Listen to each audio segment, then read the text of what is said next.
Hey, grade 6. So today our video is going to focus on place value and decimals. And so we're going to be working in the workbook in just a little bit, but I thought I'd try to explain some stuff to you first. But our learning target, and I didn't bother to write the stuff out, I'll just read it or just explain it to you guys. Our learning target is to be able to represent decimals in expanded form. And so the skills that you need to know to do that, you need to know about decimal fractions, which we've talked about in an earlier video. You need to understand place value. You need to understand how to use 0 as something called a placeholder, and I'll explain that in a few minutes. You need to be able to actually write stuff in expanded form, specifically using decimals. You need to be able to write out equivalent fractions, and you need to be able to actually add some decimal fractions. And so where we're going to start today is just a recap of place value in general. And so this stuff here to the left of the decimal point, this is stuff that you're familiar with. This is like ones, tens, hundreds, 1,000s, and then it would go on like 1,000 or 10,000s, 100,000s, 1 million, etc. And then so there's a numerical equivalent. These are all the numbers that are in the thousands, in the hundreds, in the tens, in the ones. Here's the decimal point. And now as we go to the right of the decimal, we start working with some terms that we should, by this point, be kind of familiar with. So that would be tenths, hundredths, and thousands. So those are words that we have come across before in our study of decimals. So these are all the numbers in the 0.1s or the 1/10ths. It's not just 0.1. It's not just 1 over 10. It's 0.1, 0.2, 0.3, all the way up to 0.9. And then the hundredths as well, we have all the 0.01s, 0.02, 0.03, 0.04, etc. And likewise with the thousands. And then so there's just a numerical equivalent here. If we have the number 253, the 2's represent 200, or the value is 200. The 5's represent 5 tens or 50. Okay, so that would be 200. This is 50. Oh, my pen's running out. This represents 50. And this the 3 ones just represents 3. This one over here, if I use the decimal point, and here, notice this is my leading 0. It's not my placeholder, but my leading 0. So 0.253. So the 2 is worth 2 tenths, or 2 over 10. The 5 is worth 5 hundredths, or 5 over 100. And the 3 is worth 3 thousandths, or 3 over 1,000. Okay, and so now notice also I have it as an addition. Now this is called expanded form.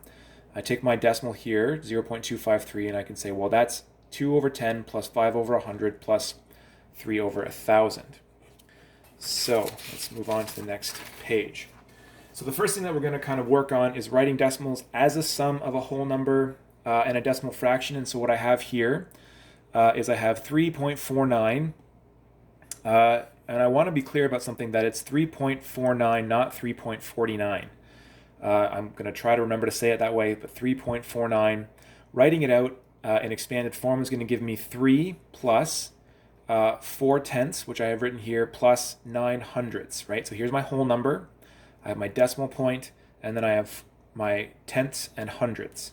So if I have a number like 8.53, okay, my whole number is going to be 8. And then I'm going to add that with my 5 tenths, so 5 over 10. And then I'm going to add that to the 3 hundredths, or 3 over 100.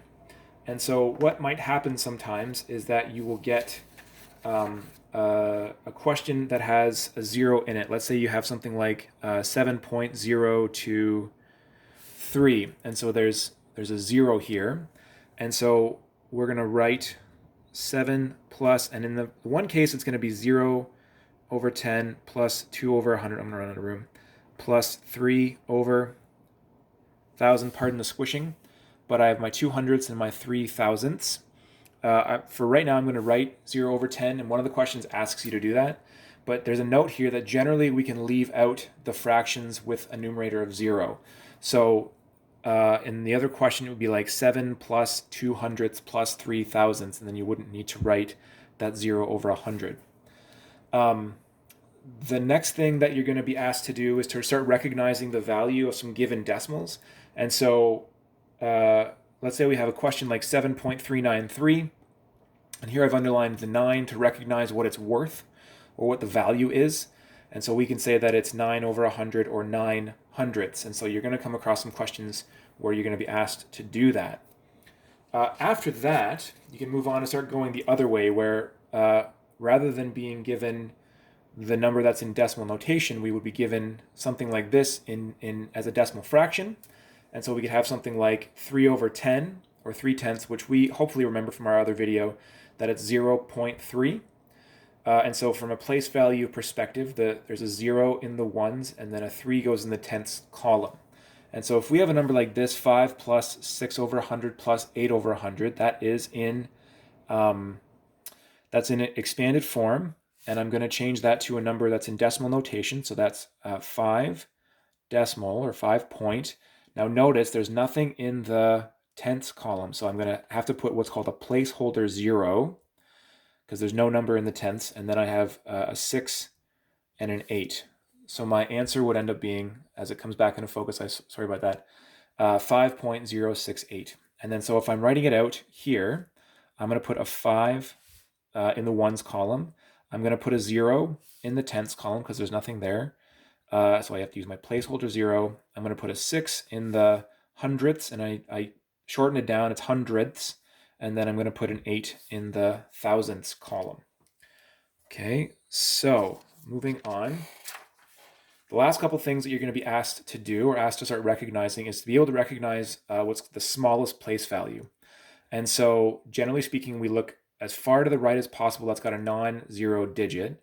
And so my smallest place value here is 8 hundredths. And so I'd be asking you to write that out. So in this question here, the smallest number to the right is this 9, and it's in the thousandths place value. So I would write down that it's worth 9 thousandths. Remember, it's DTHS, thousandths. And then this one is 0.7, and that's worth 7 tenths. Okay. And the last thing that I'm going to work on with you really quickly to help you out with today's lesson is being able to put a decimal point in the right spot. And so I have these numbers 683, 208, 39846, and then 81. So let's make it so that all of the 8s are worth 8 tenths. And so what that is going to require me to do is to put a decimal somewhere in those combinations of numbers so that the 8 is worth 8 tenths. And so if I go to 683, I need to put a decimal right here so that the 8 is in the tenths spot. Okay, if it's 208, I need to put a decimal right here. If I'm working with 39846, the decimal's got to go right here. So it's 39.846. And then over here, it's a bit of a trick, but I need to actually put a leading 0 and a decimal so that it's 0.81. So then in that way, all of the numbers here are worth 8 over 10 or 8 tenths. And so that should put you in pretty good stead for the lesson about decimals and fractions and place value. So hope that you enjoyed watching, and I'll talk to you guys soon.